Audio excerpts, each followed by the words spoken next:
La aviación y el clima. No me lo podía creer. En ocasiones una combinación turbulenta. Oía a los pasajeros gritar. Abróchense los cinturones. La mayoría de las veces sobrevives, pero hay otras en las que no, por la ferocidad del clima. ¡Vamos, vamos! Estas son las historias de las personas que trabajan bajo climas extremos. Hemos perdido una ventana. Fue como si explotase una bomba. Y nadie viene a salvarte. Y las tormentas que jamás olvidarán. ¡Bam, bam, bam, bam, bam! Vamos a morir. Además del motivo detrás de los peores fenómenos naturales del mundo. La naturaleza es una hija de... Las condiciones climáticas juegan un papel fundamental en la jornada de un piloto. La nieve, las tormentas, los rayos y los peligrosos vientos cruzados pueden convertir un vuelo rutinario en un auténtico terror a 10.000 metros de altura. En un momento cualquiera, puede haber 5.000 aviones sobrevolando los Estados Unidos. Pero solo una madre naturaleza. En marzo de 2007, un vuelo común y corriente desde Cancún, México, a Halifax, Canadá, se convirtió repentinamente en una pesadilla. Los pasajeros y la tripulación rezaron por sus vidas debido a una turbulencia extrema en pleno vuelo. Una turbulencia es básicamente un cambio rápido de la velocidad y la dirección del viento al ascender por la atmósfera. Puede ser peligrosísima. Vas circulando a 12.000 metros por encima del clima y de repente te topas con esos vientos tan fuertes. Y si el piloto no está preparado, puede perder el control del avión y cualquiera que no lleve puesto el cinturón de seguridad en ese momento se arriesga a sufrir graves lesiones. Como auxiliar de vuelo, Michael Cruikshank ha pasado 18 años y miles de horas en las alturas. Ha experimentado todo tipo de climas y todos lejos del suelo. En el aire me he enfrentado a lluvia, nieve, granizo. He sobrevolado tornados, he sobrevolado tormentas eléctricas. ¿Quiere tomar algo? Huracanes, ventiscas, he pasado de todo. Pero hay un incidente climático que jamás olvidaré. Nunca en mi vida había experimentado o visto una tormenta como esa. Está empeorando ahí fuera. Ese suceso climático me cambió la vida. Cancún, México. Los pasajeros que regresan de sus vacaciones al sol embarcan en el avión para realizar un viaje de 6 horas hasta Halifax, Canadá.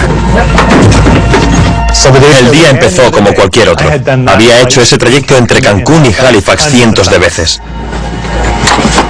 El avión iba lleno, con 136 pasajeros. ¿El cinturón, señor? Bien, muchas gracias. Buenas tardes, señoras y señores. Nos encontramos justo aquí delante, así que no duden en preguntarnos, y muchas gracias por volar con nosotros. Ya había volado con todas aquellas azafatas antes. Era como una máquina bien engrasada. Todos sabíamos cuál era nuestro papel. Todo apuntaba a que sería un gran día. Pero la naturaleza estaba a punto de torturar a esa máquina bien engrasada.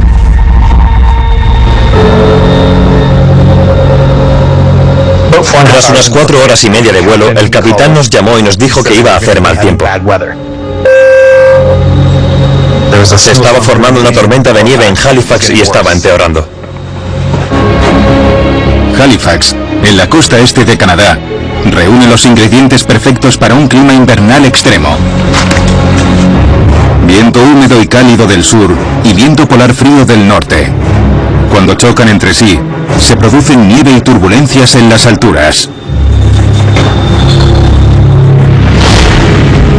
El viento provoca muchas turbulencias, las masas de aire se mueven rápido y en direcciones opuestas. Un simulador es una herramienta perfecta para enseñar a nuestros pilotos a controlar las turbulencias y otros fenómenos meteorológicos. Podemos provocar de todo, desde tormentas eléctricas hasta lo que llamamos cizalladura, donde los vientos cambian de dirección muy rápido.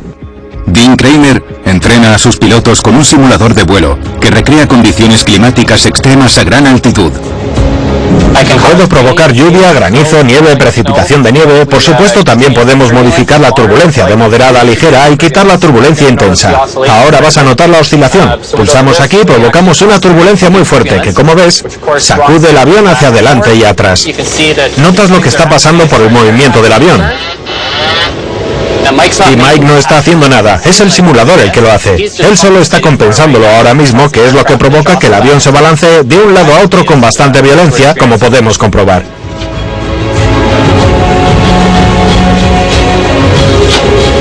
ahora sí, lo apagamos y el viaje vuelve a ser más agradable. El capitán informa a la tripulación. Se esperan fuertes turbulencias en el descenso a Halifax. Finalmente nos comunicaron que, bueno, chicos, esto va a ser movidito. Continuamos con nuestro viaje, cinturones, asegurando la cabina. Todo estaba tranquilo, todo iba bien. El cinturón, por favor, señor. Me preparé para un aterrizaje normal. Eso es, muchas gracias. Continuamos con nuestro viaje, cinturones, asegurando la cabina. Todo estaba tranquilo, todo iba bien. El cinturón, por favor, señor. Me preparé para un aterrizaje normal. Eso es, muchas gracias. Pero en materia de aterrizajes, este iba a ser de todo menos normal. Y de pronto miré por la ventana y vi nieve. Entonces supe que estábamos en medio de una brutal tormenta de nieve. Cuando empezamos a descender, empezó a haber movimiento, un poco de agitación. Se oía a la gente en la cabina. Hablaban entre ellos, quizás un poco más alto de lo normal por el ruido.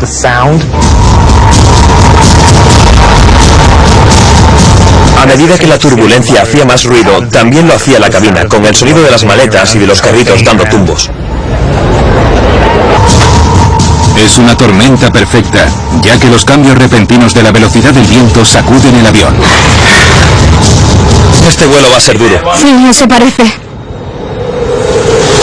En una escala del 1 al 10 nos encontrábamos en un 6, es decir, que estaba empeorando mucho.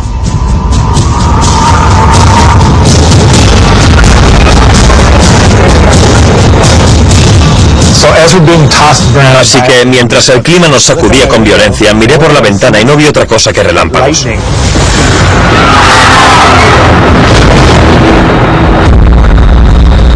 No me lo podía creer.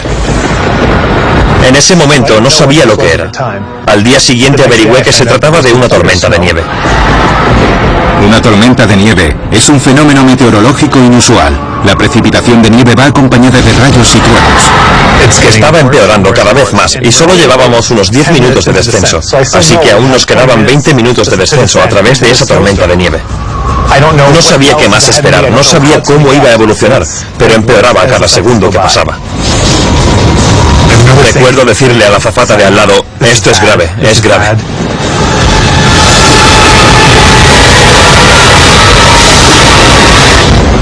La turbulencia provocada por la tormenta sacude el avión como si fuera un juguete. Nunca había pasado por algo parecido. Era violento. Era como de 8 sobre 10. A esas alturas, la gente gritaba. Eran gritos de absoluto terror. El piloto lucha por mantener su descenso a Halifax, mientras que la tormenta de nieve electrifica el aire alrededor del avión. Jamás había visto un rayo en una tormenta de nieve. Ni siquiera sabía que fuera posible. Las turbulencias ya eran lo bastante aterradoras. Y encima esa tormenta. ¿Qué es la tormenta de nieve? Es prácticamente una tormenta eléctrica que se produce en los meses de invierno. No ocurre tan a menudo, pero los mecanismos de formación de la tormenta de nieve son idénticos a los que observamos en las tormentas de primavera y de verano. Se trata de un fenómeno meteorológico inusual que se produce cuando el aire más cercano al suelo está lo suficientemente cálido para elevarse y formar una tormenta, pero también lo suficientemente frío para que la lluvia se congele y se precipite en forma de nieve. En una tormenta de nieve los relámpagos se reflejan en los copos de nieve, haciendo que los destellos sean aún más brillantes. Cuando veo la reacción de la gente ante una tormenta de nieve, me fascina ver cómo reaccionan, porque es lo último que esperarían ver u oír, el estruendo de un trueno en pleno enero o el destello de un rayo. Aún así, es algo que puede verse de vez en cuando. En ese momento los pasajeros estaban aterrorizados. Los oía gritar, los oía llorar. Se oía el crujido del trueno, lo sentías la tensión crecer en el interior de ese avión, porque toda esa gente que sentía el zarandeo, ahora además veía los rayos. Y después los escuché vomitar. No fue un sonido agradable. Y así era fila tras fila tras fila. De la fila 18 a la fila 32. Absolutamente todos estaban vomitando en ese avión. Rápidamente las náuseas se extienden por el avión, mientras los pasajeros se ven expuestos a 3 tipos de turbulencias extremas. Por un lado, los bandazos del avión, o la sensación de que el avión se mecía hacia adelante y atrás. Luego también un balanceo, donde el avión iba meciéndose así, de lado a lado, como en un barco. Y por último, un rebote, de arriba a abajo. Estábamos experimentando los 3 tipos de turbulencias, así que el avión hacía así, así y así, todo a la vez.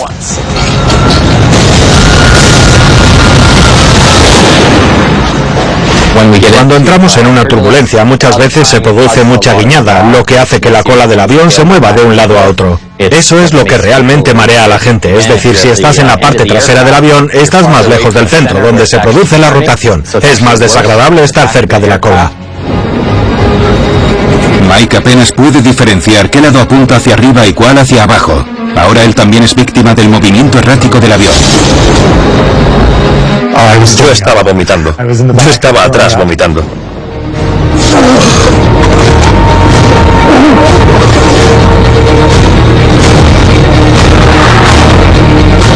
En ese preciso momento deseaba estar en tierra. Finalmente, tras 6 largas horas, el maltrecho avión efectúa su aproximación final a Halifax. Estábamos en la fase de aproximación final. Oí cómo bajaba el tren de aterrizaje y pensé, vale, lo vamos a conseguir, ya estamos cerca, ya está. Y entonces sucedió lo inimaginable. Escuché cómo el motor aumentaba la velocidad de rotación. Como auxiliar de vuelo, reconoces ese sonido, escuchas ese sonido. Es un sonido horrible para un auxiliar de vuelo. Volvíamos a subir.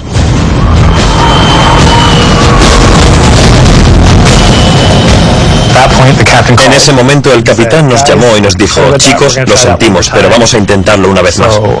Entonces pensé, madre mía, vamos a tener que volver a pasar por esto. Vamos a volver a volar hacia esa tormenta para dar la vuelta e intentarlo de nuevo.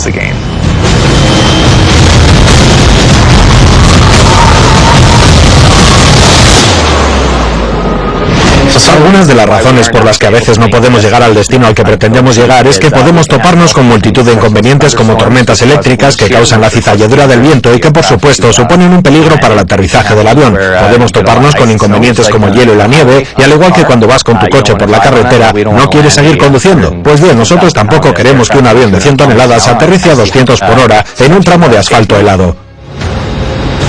Los pasajeros y la tripulación se preparan para un segundo intento de aterrizaje mientras el viento azota al avión.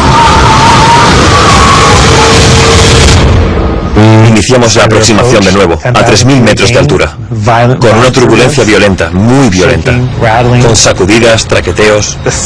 Ese sonido es algo que nunca se olvida. El sonido de esa brutal turbulencia lo tengo grabado en la cabeza. Iniciamos el aterrizaje de nuevo con la turbulencia y los motores volvieron a aumentar la rotación.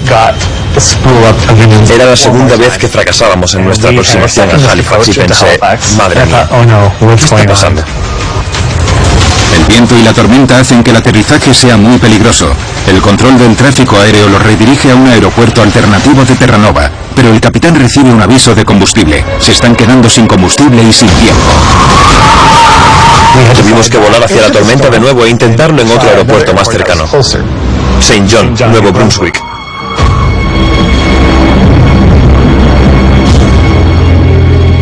Prácticamente no hubo turbulencias y aterrizamos en St. John, Nuevo Brunswick.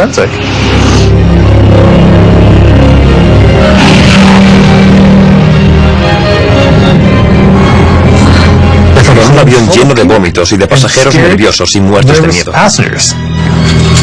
Por suerte nadie resultó herido en el vuelo. Cuando se advirtió al piloto de las turbulencias que se avecinaban, los pasajeros permanecieron en sus asientos con el cinturón. Estaba muy agradecido de volver a pisar el suelo cuando aterrizamos. Nos abrazábamos y pensaba, vale, ya lo hemos pasado. Ha sido aterrador.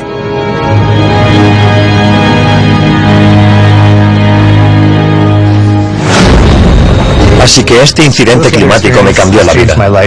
Nunca me tomo las turbulencias a la ligera. Cuando nos dicen vamos a atravesar una tormenta de nieve, yo ya estoy preparado, porque ese momento de mi vida lo tengo grabado a fuego. Y ese fue el día en el que el clima cambió mi vida.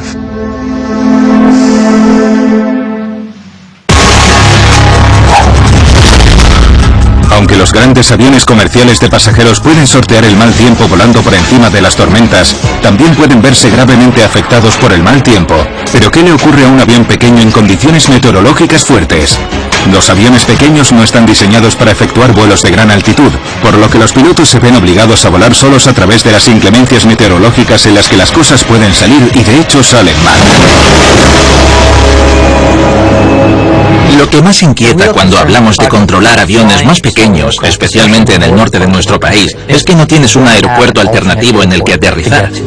Debes confiar en tus habilidades como piloto para saber dónde estás y conocer bien el tiempo que hará en la ruta. Porque si te surgen problemas en el norte mientras pilotas uno de estos aviones, no hay muchas formas de que puedas aterrizar de forma segura en algún lugar. Laval Saint-Germain es piloto desde hace 28 años. Ha recorrido millones de kilómetros aéreos en todo tipo de climas, desde abrasadores desiertos hasta gélidos glaciares. En mi carrera como piloto, obviamente he visto miles de fenómenos meteorológicos diferentes. Tormentas de granizo, tormentas eléctricas, cizalladura del viento, niebla, nieve, de todo. Pero en el verano de 1989, el inesperado clima en el lejano norte de Canadá puso a Laval entre la espada y la pared. Para ser más concretos, entre la naturaleza y la madre naturaleza.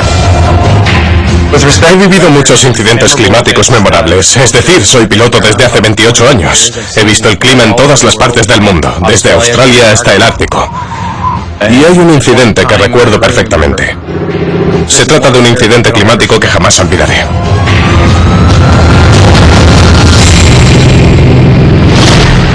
Hace casi 30 años, Laval era un joven piloto que sobrevolaba áreas remotas del norte de Canadá. En 1989, yo era un joven piloto que se iniciaba como piloto de vuelo salvaje en el norte de Quebec, en una zona muy remota, sin acceso por carretera.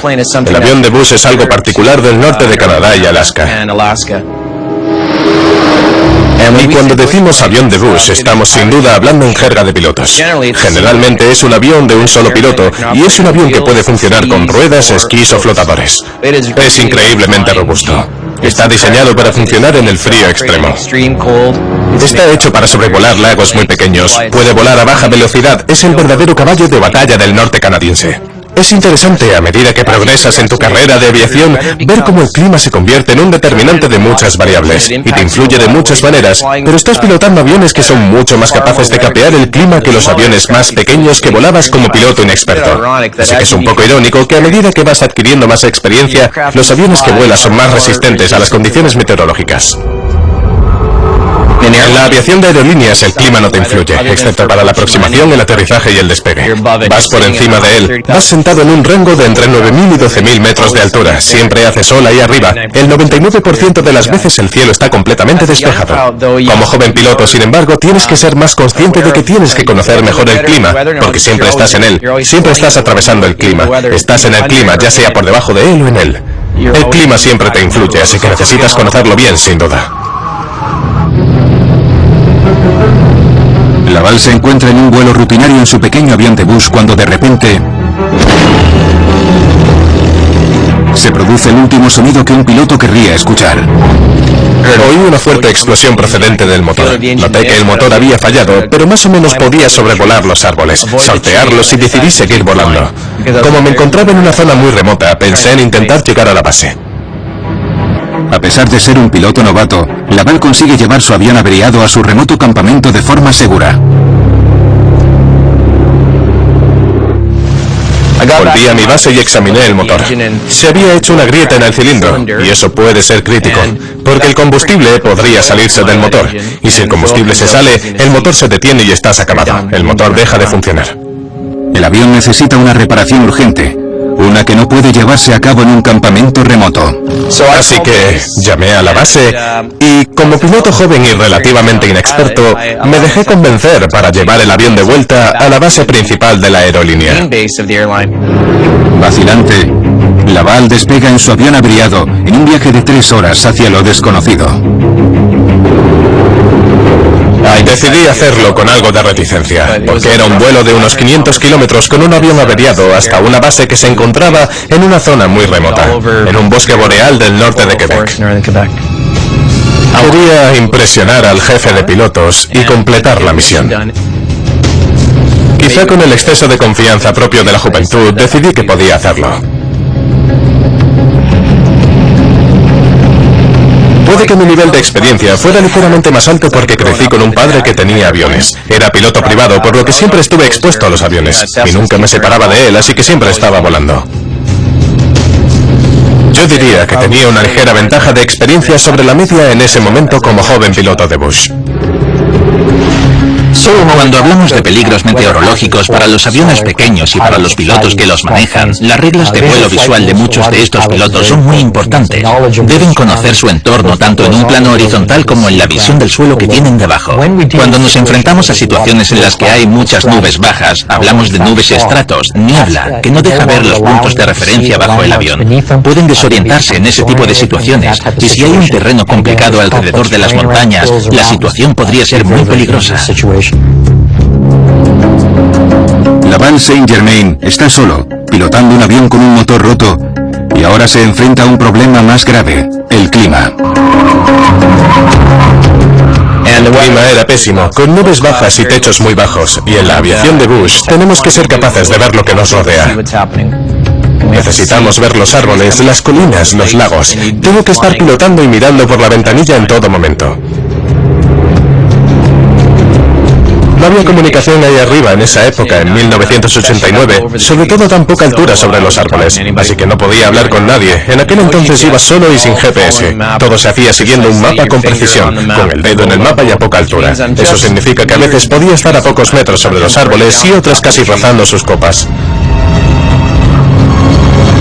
Y la razón por la que tuve que hacerlo fue que hacía frío y el nivel de congelación estaba ligeramente por encima de los árboles, y cuando intentaba subir más empezaba a formarse hielo en el avión, en la hélice y en el borde de ataque de las alas.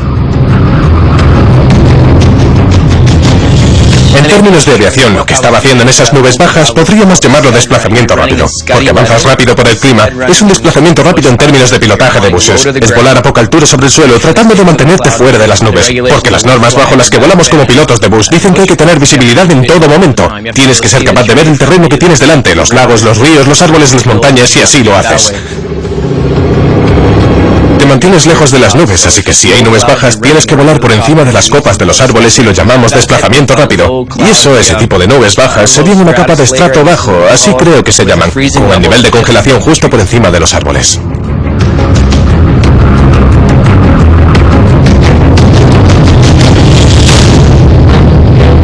Los aviones de este tipo, estos aviones de Bush, no tienen la capacidad de volar en entornos helados. En un avión de pasajeros, por ejemplo, las cosas se calientan eléctricamente, como los parabrisas. No se forma hielo en un avión grande. Sin embargo, en un avión pequeño estás a merced del hielo. Pero no me di cuenta de dónde estaba el nivel de congelación, porque donde yo estaba no había manera de averiguar cuál era el nivel de congelación a menos que realmente volara dentro de él.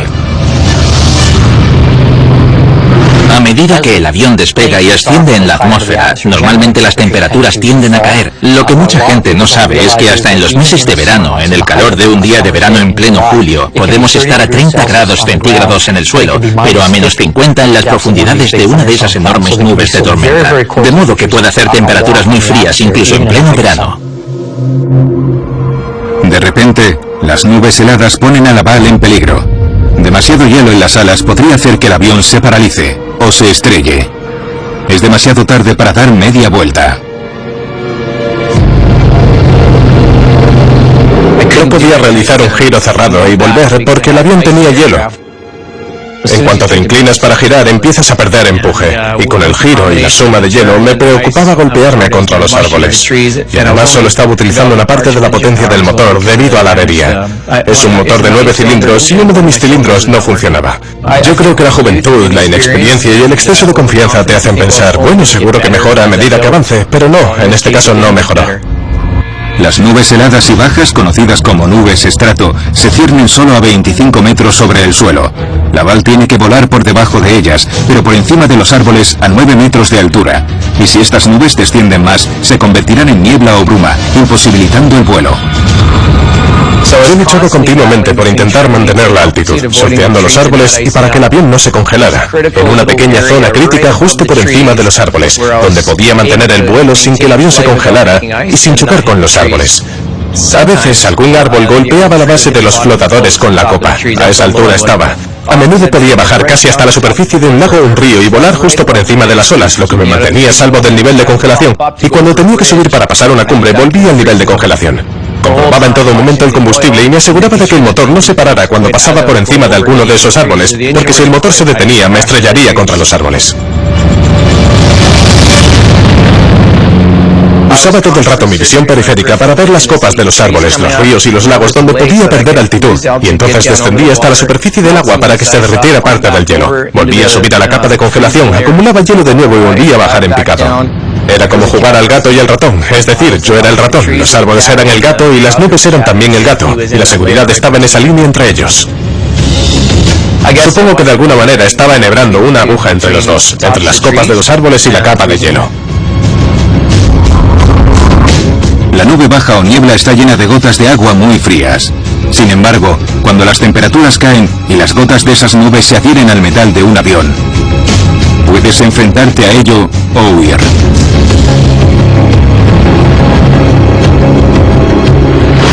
Si se topan con esa agua líquida en una nube, esta puede adherirse al avión. Si las gotas son lo suficientemente grandes, el agua se expande por el borde de ataque del ala, se congela y hace que el avión sea mucho más difícil de pilotar.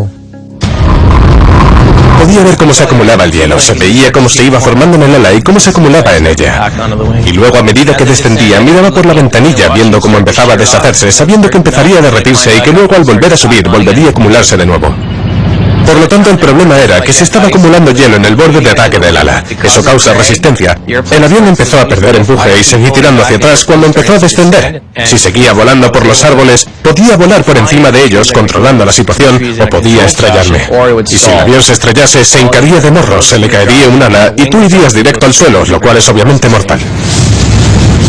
Desesperado, Laval se plantea abandonar la misión e intentar aterrizar en un lago. Pero con el hielo paralizando los mandos, quizá no consiga sortear los árboles. El aterrizaje de emergencia es solo un recurso desesperado.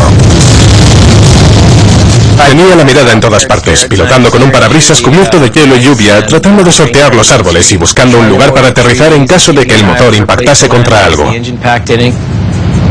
Estoy seguro de que el cojín del asiento viajó ese día por sitios por los que normalmente no viaja. Finalmente, después de 3 horas enhebrando la aguja, la capa de nubes heladas comienza a disiparse. Laval ya puede volar lo suficientemente alto como para sortear los árboles sin que se congelen las alas del avión. Me alegré mucho cuando efectué la aproximación final al lago, recuperé la energía y aterricé en el agua. Fue un gran alivio. Pero hasta el último minuto todo fue muy incierto por culpa de ese motor. Podría haber fallado en cualquier momento, podía haberme estrellado contra los árboles o en el lago, en algún sitio. El avión ya no puede volar. Necesita con urgencia combustible y una reparación del motor. Pero para Laval es misión cumplida. Fue muy intenso, trabajé demasiado y estaba agotado. Tenía una sensación de realización por haberlo conseguido. Y de alguna manera había llevado el avión averiado hasta la base, que era lo que quería hacer. Azotado por un clima impredecible, Laval ha tenido que reunir toda su destreza, su criterio y su escasa experiencia para sobrevivir. Pones a prueba tus límites, tanto los personales como los de aviador, y también los límites de ese avión.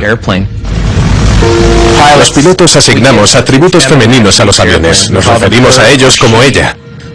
El mío estaba registrado como Juliet Alfa Bravo, y siempre pienso que Juliet Alfa Bravo me ayudó. Ese pájaro volvió a ponerse a salvo. Lo que aprendí sobre el clima en este vuelo fue cuán críticos pueden ser unos cuantos pies o metros para conseguirlo o para fracasar, cuando estás justo en el nivel de congelación. Mirando atrás no volvería a hacer ese vuelo. Pero puedo sentarme aquí y contar que todo salió bien. Y sé bien que todos los pilotos de Bush de Canadá y Alaska, por ejemplo, hemos hecho estos viajes. La mayoría de las veces lo consigues, pero hay otras en las que la gente no lo logra por la ferocidad del clima. Sobrepasando los límites del clima, sobrepasando los límites de la persona que pilota el avión y sobrepasando los límites del propio avión. Como veis, tengo la suerte de poder contarlo. Y ese es el incidente climático que nunca olvidaré.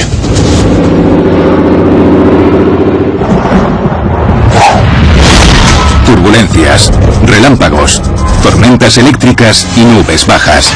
El clima extremo puede resultar una amenaza para cualquier avión sin importar su tamaño. Y normalmente las aerolíneas pueden pronosticar y controlar la mayoría de los tipos de turbulencia relacionadas con el clima. Pero hay un tipo que es imposible de predecir. Es invisible al radar, causa terror a los pilotos y puede forzar a los pasajeros y a la tripulación a rezar por sus vidas. Pilotar en el aire es como pilotar un barco en el agua, solo que no puedes ver agua porque estás en el aire. Las turbulencias pueden provenir de las montañas, de los fenómenos meteorológicos o del calentamiento diurno. No suele ser agradable para las personas que van atrás, pero intentamos hacerlo lo mejor que podemos.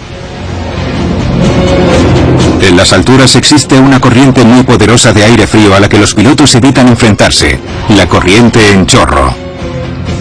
En los extremos de la corriente en chorro, el aire que se mueve a gran velocidad choca con el aire que se mueve más despacio y provoca turbulencias. En las altitudes más altas, la corriente en chorro se mueve a veces entre 160 y 320 kilómetros por hora. En ella no hay humedad, así que es difícil para nosotros detectarla. Y si pasamos de un viento en calma a un viento de 190 o 210 kilómetros por hora, eso puede sacudir el avión de forma muy violenta. La corriente de chorro es un factor clave en lo que se conoce como turbulencia en aire claro. La turbulencia en aire claro es una masa de aire que se mueve muy rápido en dirección opuesta a la nuestra y que no podemos ver. No puedes verla, no puedes detectarla, no puedes pronosticarla. Pero a 9.000 metros de altura, puedes sentirla. Los aviones pueden experimentar turbulencias en aire claro que les hacen descender cientos de metros, de modo que si estás a 10.000 metros de altura, las turbulencias pueden hacerte ascender a los 12.000 metros y después hacerte descender a los 9.000. Eso es unas 10 veces la altura de la caída de una montaña rusa. Fabrizio D'Amico es un antiguo auxiliar de vuelo. El 17 de marzo de 2001 es el primer día de trabajo de Fabrizio. Y ese es el día en el que un vuelo rutinario de Toronto, Canadá, a Mazatlán, México, se topa con una tormenta perfecta de turbulencias en aire claro.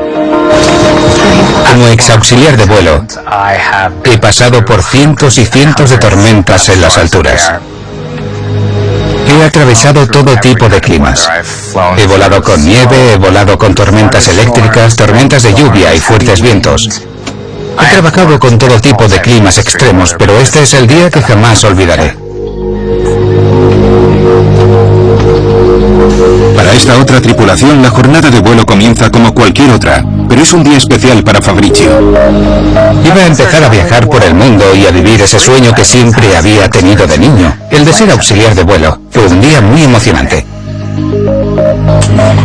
La mayoría de los pasajeros del vuelo de hoy son turistas que buscan huir del frígido invierno canadiense hacia el cálido y soleado México.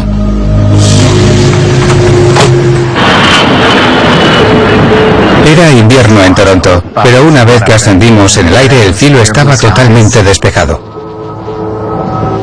En cuanto el avión despega, Fabrizio ayuda donde puede. Es la fase final de su entrenamiento como auxiliar de vuelo, un procedimiento conocido como instrucción de vuelo. Vale. Lo primero que vas a hacer es esto y luego esto.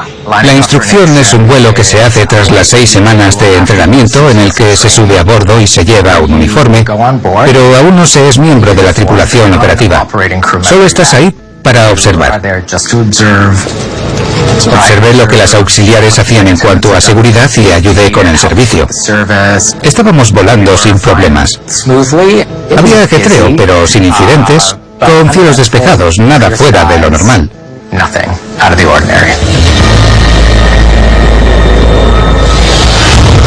Llevábamos unas 3 horas de vuelo. Estábamos a 11.000 metros de altura cuando, de repente, el avión se desploma.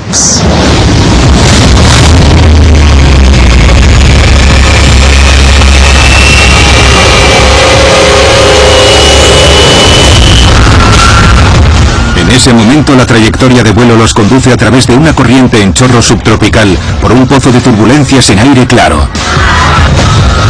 Era como estar en una montaña rusa, con esa primera caída inicial típica.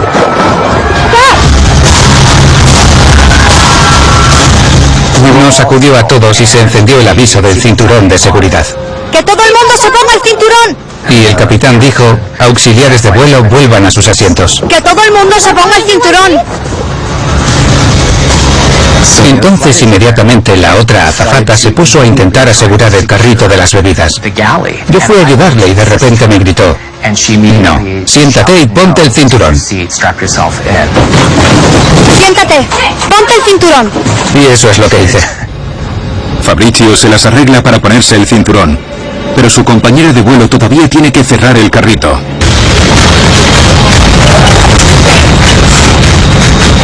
Las cosas se caían al suelo. Había jarras de zumo y latas de refrescos por el suelo. Eran tan violentas que casi parecían proyectiles. Yo la vi pasarlo mal. Ella estaba enfrente de mí y yo tenía los brazos medio extendidos. Entonces el avión volvió a desplomarse y ella se elevó en el aire. Tuve que agarrarla y tirar de ella hacia mi regazo y sostenerla durante unos 30 segundos porque el avión se sacudía con mucha violencia. El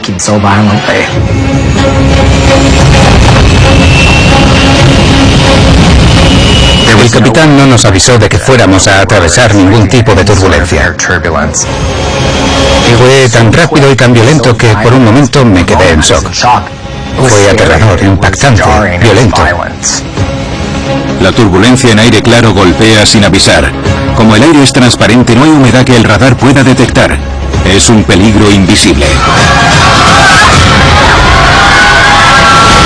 Las turbulencias en aire claro son con seguridad la causa de la mayoría de las lesiones de los pasajeros en nuestra industria. Solo por el hecho de que haya tormentas eléctricas y similares ya sabemos que habrá turbulencias. Son fáciles de detectar y podemos darles márgenes amplios, pero a veces somos incapaces de ver las turbulencias en aire claro transparentes. Si la gente está de pie o no lleva el cinturón de seguridad cuando entramos en corrientes de aire que hacen variar nuestra altitud en cientos de metros en cuestión de segundos, entonces se producen la mayoría de las lesiones de la industria. Los pasajeros y la tripulación continúan ascendiendo y descendiendo mientras el avión es azotado por las fuerzas de las invisibles turbulencias en aire claro. Y esas caídas eran desgarradoras. Oía a los pasajeros gritar. Me imaginaba que estábamos cayendo unos 60 metros porque era violento. Un descenso violento hace que la azafata pierda el control y que el carrito del duty free salga despedido por el pasillo.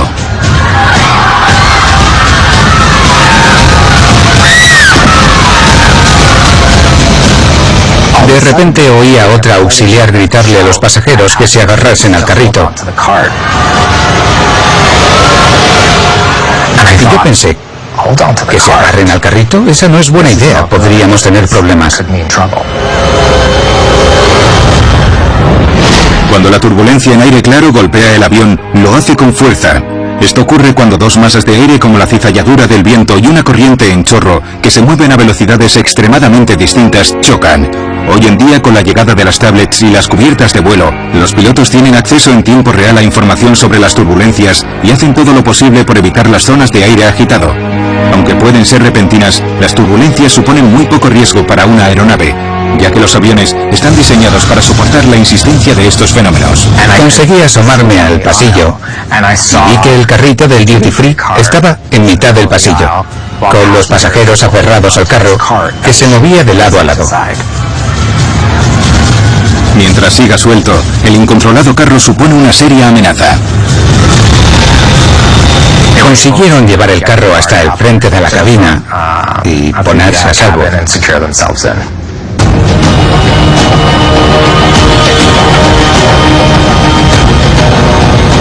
Fue entonces cuando me di cuenta de lo que estaba pasando. Porque hasta entonces todo había sido tan rápido que estaba un poco en shock. No hubo ningún aviso. Pasamos de 0 a 100. Fue simplemente inminente.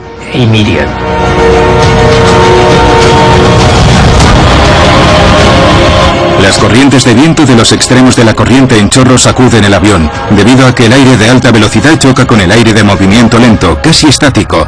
Sin embargo, a 10.000 metros de altura sobre la Tierra, la corriente en chorro no es la única amenaza. Existen otro tipo de turbulencias a las que llamamos ondas de montaña.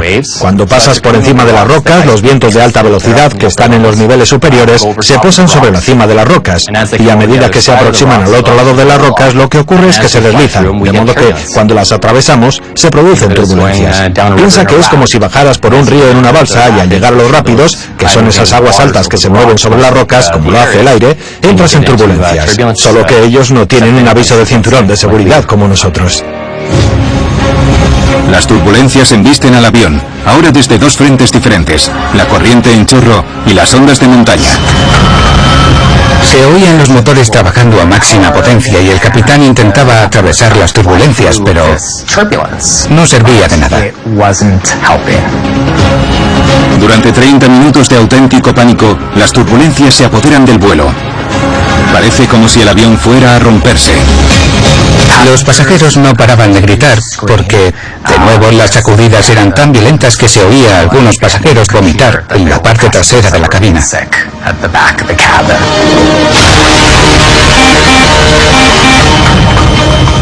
Por un momento, Fabrizio cree que su primer vuelo va a ser también el último. En un momento dado miré hacia el pasillo de nuevo y vi que la cabina se estaba curvando por el clima. Las turbulencias estaban haciendo que el avión se doblara.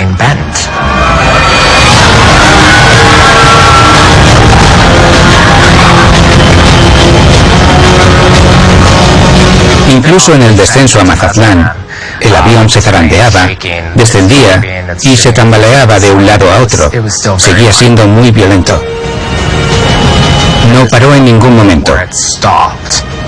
Yo lo único que pensaba era, si aterrice ya este maldito avión, voy a vomitar. Al ser invisibles al radar, las turbulencias en aire claro no se pueden pronosticar.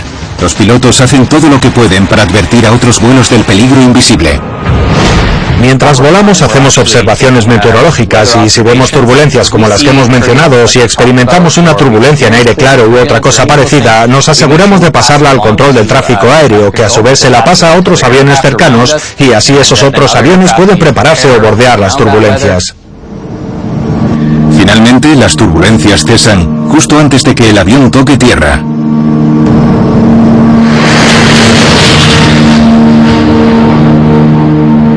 Ya en el destino el tiempo está en calma y despejado. No hay ningún indicio del peligro oculto en las alturas. Por fin aterrizamos. Los pasajeros salían del avión con la cara descompuesta.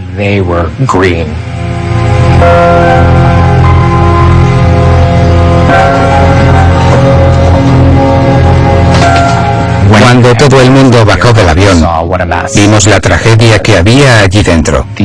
La cabina era un desastre, la cocina era un desastre. Era como si un tornado acabara de pasar por la cabina.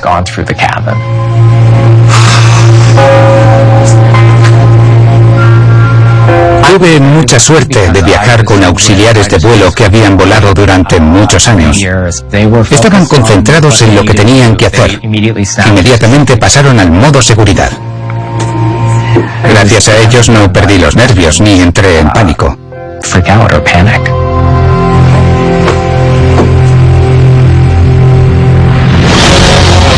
Para Fabrizio, un día emocionante se acabó convirtiendo en una pesadilla horrible, atrapado sin salida a 12.000 metros de altura. Eso lo dejó tocado, pero no hundido por la fuerza del clima extremo. Aquello no me impidió continuar como auxiliar de vuelo. Fue casi como una insignia de honor para mí, poder decir que pasé por eso y que salí bien parado.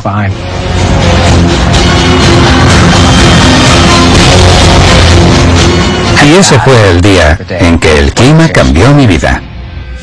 Sé que a muchos pasajeros no les gustan los retrasos. Nosotros también somos pasajeros y nos vamos de vacaciones y no nos gustan, pero tenemos que entender que la razón del retraso es la seguridad.